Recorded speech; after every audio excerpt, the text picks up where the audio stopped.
Hello, welcome to another video of the series Top World Leaders episode number 9. آج کے episode میں ہم بات کریں گے ایک اور ورلڈ لیڈر کے بارے میں جو اپنی لیگیسی کے لیے مشہور ہیں. بات کر رہے ہیں جاپان کے فارمر پرائم منسٹر شنزو ابے کے بارے میں. اس ویڈیو میں ہم اچھی اور بری پالیسیز جاپان کے بارے میں جو شنزو ابے کے دور میں امپلیمنٹ ہوئی, ہم شنزو ابے کا امپیکٹ جاپان اور گلوبل لیول پر بھی دیکھیں گے اور ابھی یہ سمجھیں گے کہ ان کو کیسے ایک لیڈر کے طور پر یاد رکھا جاتا ہے. ویڈیو کو اینڈ تک ضرور دیکھیں اور اگر چینل کو ابھی تک سبسکرائب نہیں کیا تو سبسکرائب ضرور کریں. سب سے پہلے ہم ویڈیو کے سیکشن میں بات کریں گے شنزو ابے کی بایوگرافی کے اوپر.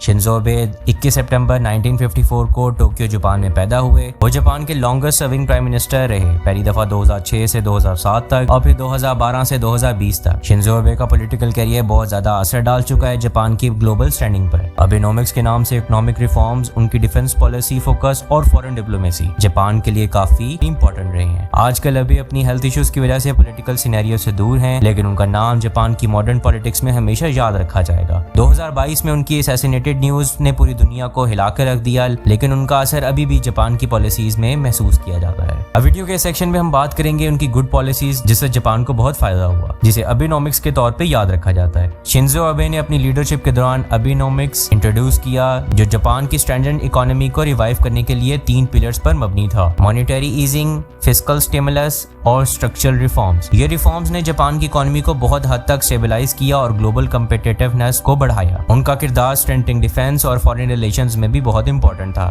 ابے کا ایک اور اچھا کام جاپان سیلف ڈیفنس فورسز کو مزید اسٹرانگ کرنا اور گلوبل لیول پر جاپان کی ڈپلومیسی کو امپروو کرنا تھا. انہوں نے یو ایس کے ساتھ ریلیشنز کو بہترین رکھا اور چائنا کے حوالے سے جاپان کی پوزیشن کو کلیریفائی کیا. شنزو ابے ایک گلوبل ڈپلومیٹک لیڈر کے طور پر یاد رکھا جاتا ہے. انہوں نے جاپان کو ایک پلیئر بنایا جو G7, G20 اور بہت سارے انٹرنیشنل فورمز میں انہوں نے جاپان کے اسٹریٹجک انٹرسٹ کو ڈیفینڈ کیا اور پروموٹ بھی کیا. اب یہاں پہ ہم ڈسکس کریں گے کچھ بری پالیسیز کو جو کہ شنزو ابے کے دور میں ہوئی جس کا جاپان کو بہت نقصان ہوا. ابے کی بہت کنٹروورشل پالیسی تھی کانسٹیٹیوشنل ریفارمز کو جو جاپان کو post second world war pacifist constitution کو چینج کرنے کے لیے. اس کا کافی بیکلیش فیس کرنا پڑا, خاص طور پہ جاپان کے اندر جو پیسیفزم کو سپورٹ کرتے. ابینومکس کی باوجود سوشل انیکوالٹی جاپان میں بڑھتی رہی اور ابھی اس ایشو کو افیکٹولی ٹیکل نہیں کر سکے. اس وجہ سے مڈل اور لوور مڈل کلاس لوگوں کو اکنامک چیلنجز فیس کرنے پڑے. ابے کی گورنمنٹ پر کرٹیسزم ہوا کہ وہ ورلڈ وار 2 کے جاپان کا رول ڈاؤن پلے کر رہے ہیں اور ان کے حوالے سے اپولوجی ڈپلومیسی میں لیک آف کمٹمنٹ کا اظہار کرتے ہیں. یہ بات اسپیشلی چائنا اور کوریا کے ساتھ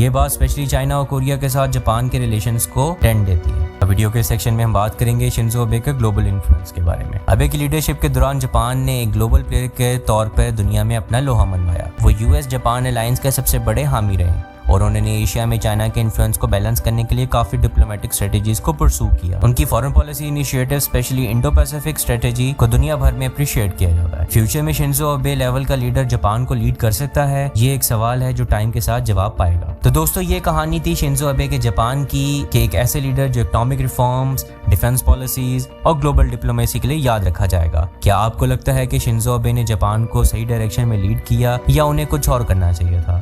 اپنی رائے کمنٹ سیکشن میں شیئر کریں. اگر ویڈیو پسند آئی ہو تو لائک کریں. چینل کو سبسکرائب کرنا نہ بھولیے گا. اگلی ویڈیو میں ملتے ہیں ایک اور ورلڈ لیڈر کے ساتھ.